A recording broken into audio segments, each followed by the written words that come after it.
Welcome back to another episode of This is Africa. This week, you're gonna learn how hunting a tuskless elephant is a really complicated thing to do here in Africa. It's super dangerous, but it's also very important because the local people need to benefit from these animals because in actual fact, they are very dangerous, and without hunters' dollars, the local people wouldn't want them around. So sit back, relax, and understand how hunting works in Africa.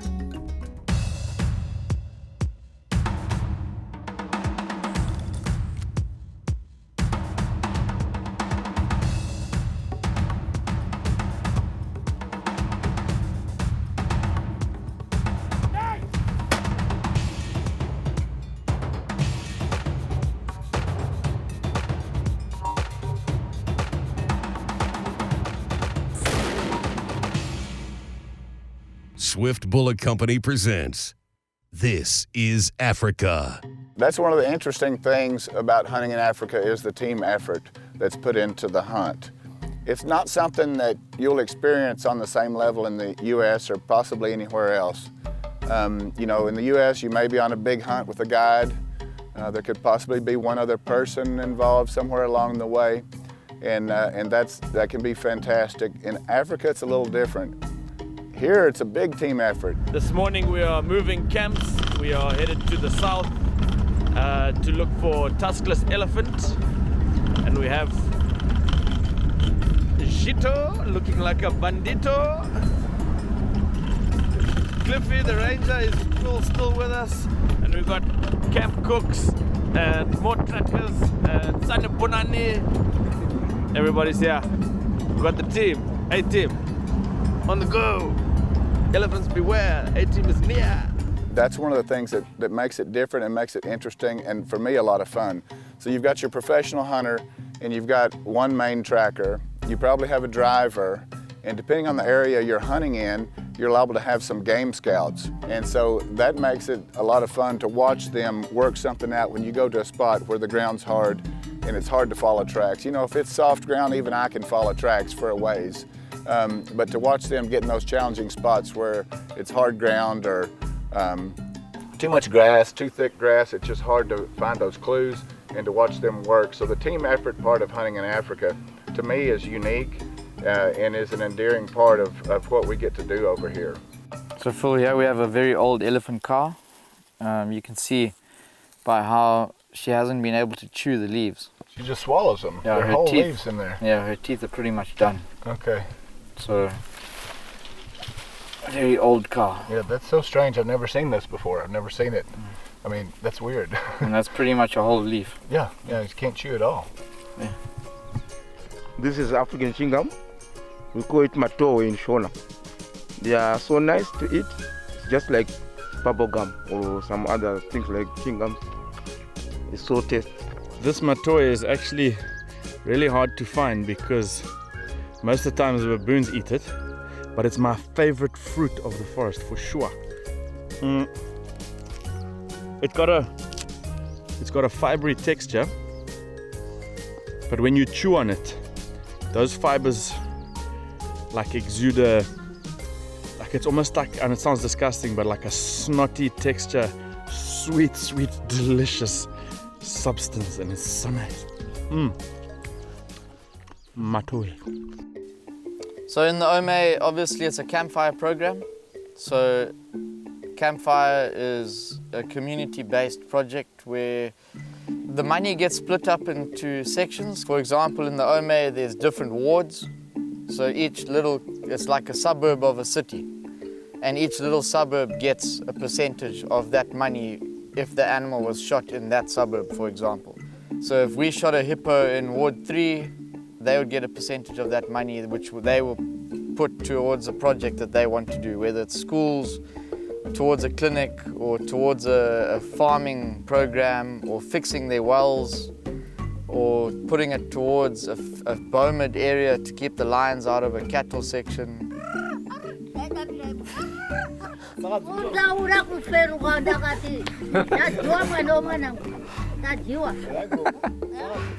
She's saying they're screaming and such a fright, you think you've already been eaten. Yeah, they said the fire chased him last night. It shows the villagers that hunting gives back to the community. And they need to realize that, otherwise they're not going to want wildlife. They've got to deal with wildlife every day of their life. Their children going to school, their farming, their livestock. So if they don't see a value in wildlife, it's not going to be there. So hunting in the Ome and in other campfire areas is very important. That's why there's wildlife in community areas in Zimbabwe. So this is that monkey orange they're eating. And they're just going from tree to tree, going through here. Yeah. They stand on them after they've knocked them down. They break them into small pieces and then they get them. Picks it up and eats it. Tuskless hunting, for someone that's never hunted a tuskless and been in amongst herds, which is what tuskless hunting is. You've got to look through a large number of elephant and get in amongst the herds, and obviously there's a lot of babies there, so they're there to protect their young. So getting in amongst them, the wind can change and the matriarch and the mothers can go crazy and start charging you down. And so yeah, it's very exciting, very tense, and it's probably the most dangerous hunt out of all African hunts to be in. They're just going from big tree to big tree in the shade. You can see where they're all milling around here. So we're just gonna go. Hopefully the wind doesn't change. It's lunchtime, swirling. This is Africa is brought to you by African Sporting Creations.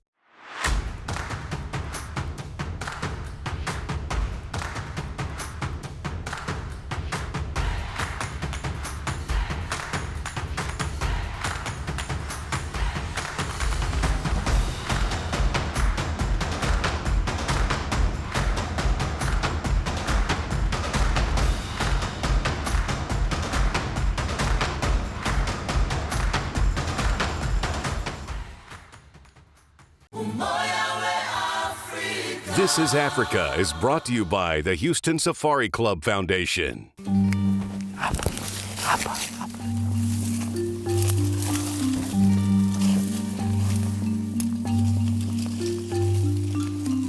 I think the most important thing about tuskless hunting is making sure that it doesn't have a baby, because you don't want to leave a calf out in the bush that can't look after itself. That's the worst thing you could ever want to do. So making sure that it doesn't have a calf is priority.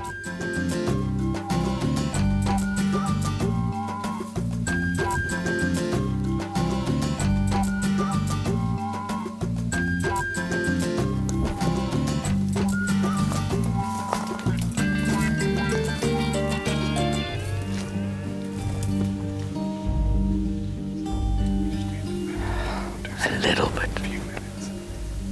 Better to see. Me pos what no maniza.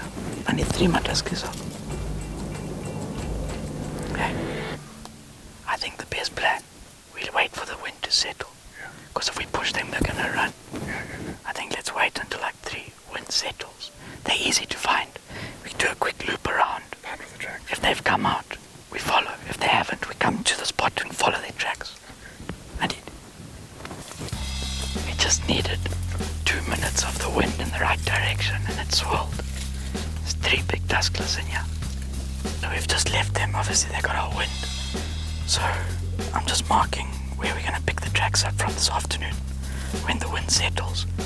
And then we'll come back to the GPS point and carry on. So it's after lunch now, and we've just picked up the tracks. We've done a loop. They haven't come out, so we're going to get in and try and get on them. The wind is still a bit fickle, but we'll give it our best.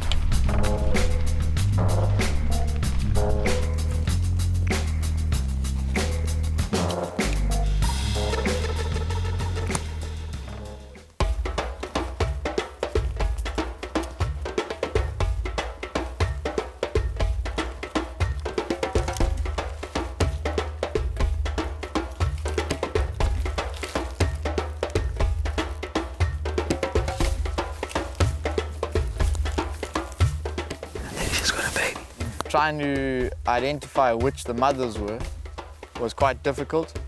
Luckily we had the patience and the right gang with us. We want the far right one. and being in amongst herds, which is what tuskless hunting is. You've got to look through a large number of elephant and get in amongst the herds and look for the tuskless. Obviously there's a lot of babies there, so they're there to protect their young. We got into a herd and I think there were 4 cows, tuskless cows, and 3 of them had calves, very young. You've got to look at the boobs and see that they're not swollen and full of milk, lactating. That's the first thing you look for when you get in and you find a tuskless, is whether they've got a calf at foot or if they're lactating. If they are, you move on and you keep looking for the next one. Go low and to the right.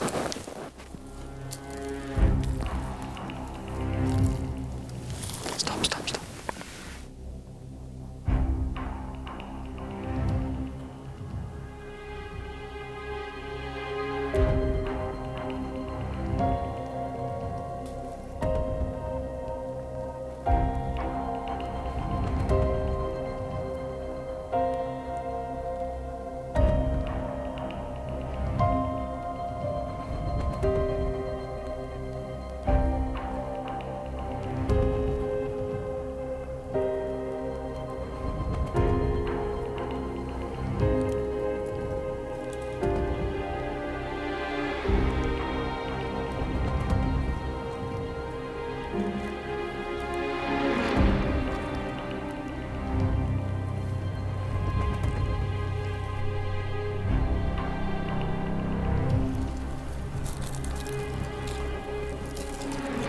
Stop, stop.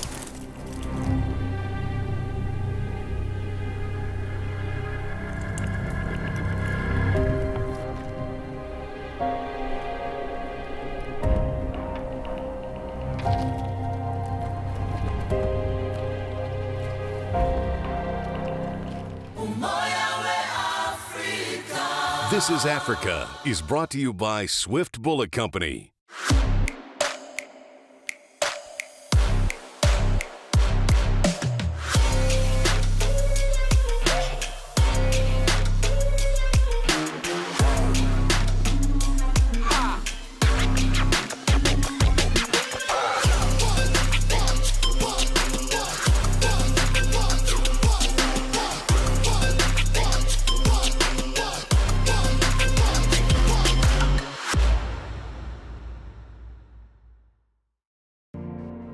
I hunt for escape. I hunt for conservation. I hunt for tradition. I hunt for empowerment. I hunt for the challenge. I hunt for the adventure. And I hunt For me.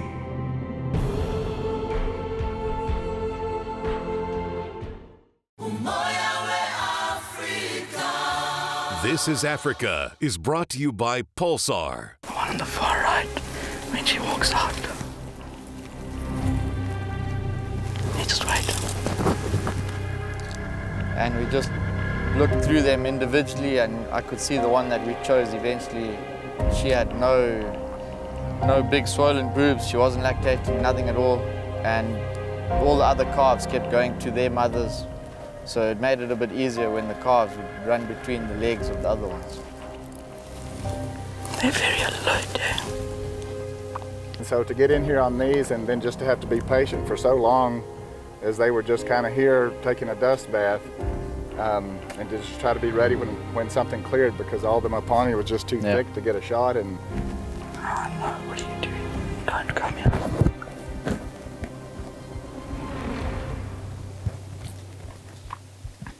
It's too close.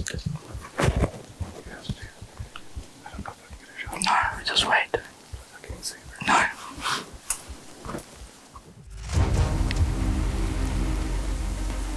This Wednesday's right.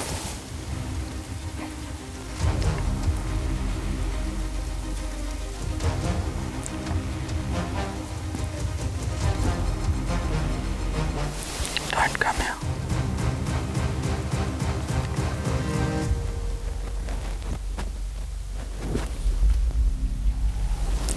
That middle one is not pleasant.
Side brain.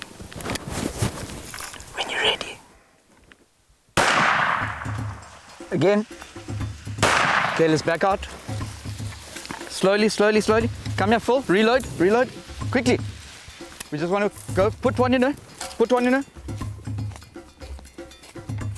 Okay, come. Come here, come. Put one just between the eyes. That's it. Reload. Let's put one coup de grace quickly, just to make sure, and then we're going to back out for about 20 minutes.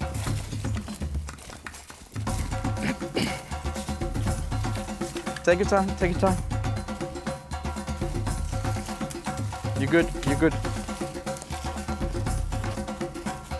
Okay, kneel down here. Put it right there.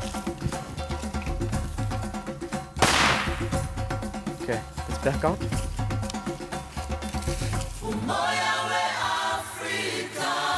This is Africa is brought to you by Right On Optics. Houston Safari Club Foundation. Our mission to preserve the sport of hunting through education, conservation, and the promotion of our hunting heritage. Each year we provide outdoor experiences and education for hundreds of high school students. We've proudly awarded $2.4 million in scholarships and funded over $4 million in grants. We exist to serve the hunting and conservation community. We are the Houston Safari Club Foundation. Learn more and join today at wehuntwegive.org.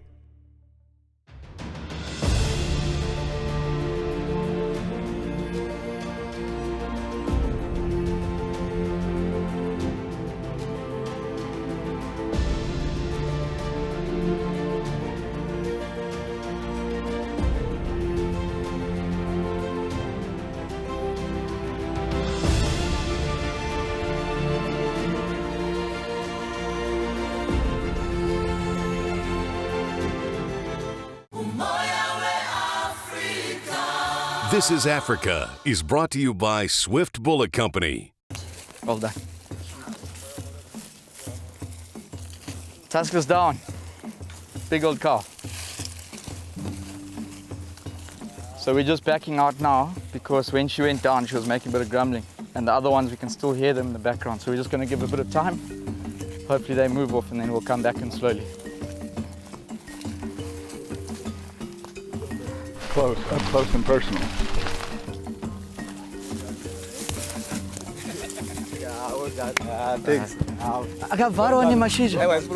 And even can I shift a beach on her? E problem. You still got two in your pipe, eh? In the pipe safety on. In case they come back. Barrel's hot. I mean, they were difficult to see with the dust. Yeah. And the sun going down. And the sun's directly behind us. And all the foliage, and then she didn't take her eyes off us the whole time. Made us real nervous, trying to decide what to do here, and wait and wait and wait. And yeah. And the longer you wait, at some point the wind's gonna swirl. Yeah, exactly. But we were lucky that we had and go back to where it's supposed to be going. Just enough wind in the right direction. The problem is as well, the only way in was with the sun in our eyes because the wind is coming to us. Normally the wind's going to the west. This time there, it's 5 o'clock. The wind's just doing its own plan. Every hunter's been through it. But you got to try and work with it and make it work for you. And it worked out. Right, well, I think they've gone. I think they're heading for the north. They're going to meet Dalton somewhere. Let's walk in and see your trophy. Yeah, so there were a lot of babies with the other cows, and all as we kept looking for was big swollen teats, and she's good, she's got none, which is what we want to see. But also luckily the calves gave it away by going and suckling on their mothers, so made life a bit easier.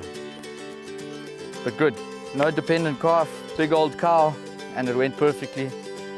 The rest of them ran away, which is what you want. A lot of times they don't. So all wells that ends well. Damn, so it's been a challenge, but it's been a fantastic day. Absolutely. Pleasure, thank you. Thanks guys, very hard work, eh? Well done guys. Ciao, Sue. Thanks, Cliffy. Well done guys. Good team effort.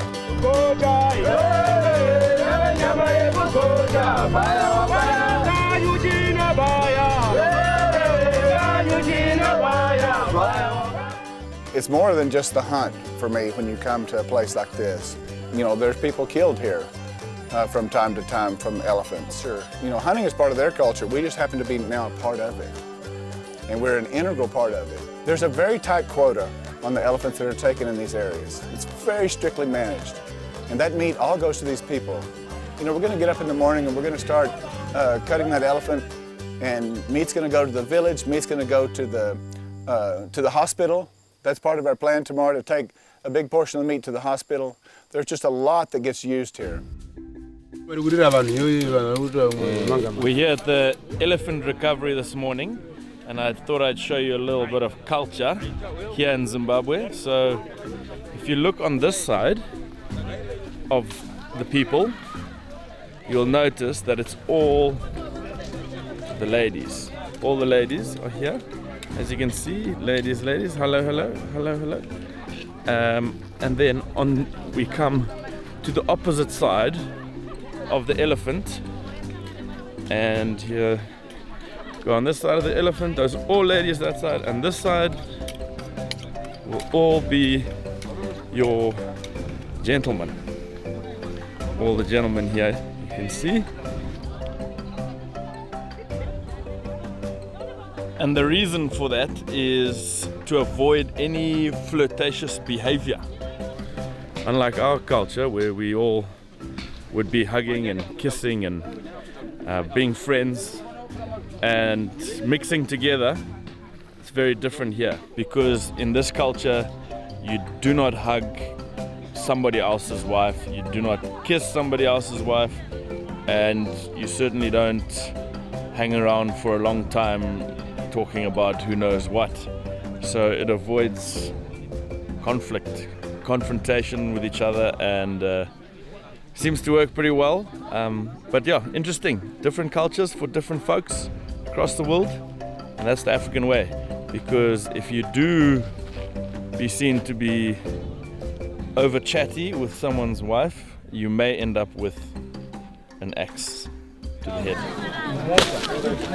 Good to be able to share this meat with them. This is their place that we're getting to share with them. They live here and we hunt here, and it's a really good relationship, and I hope that continues. Hope they continue to see the value in what we're doing as paying hunters coming here, and how that everybody works together in this respect. And here's the end result: all these people getting supper tonight. What an awesome safari. Folks, that was high adrenaline. Phil, well done, you kept your nerve, buddy. And folks, to all the hunters out there that come and hunt here in Africa, hats off to you. You're the real protectors of wildlife here in Africa. We'll see you all right here next time on This is Africa.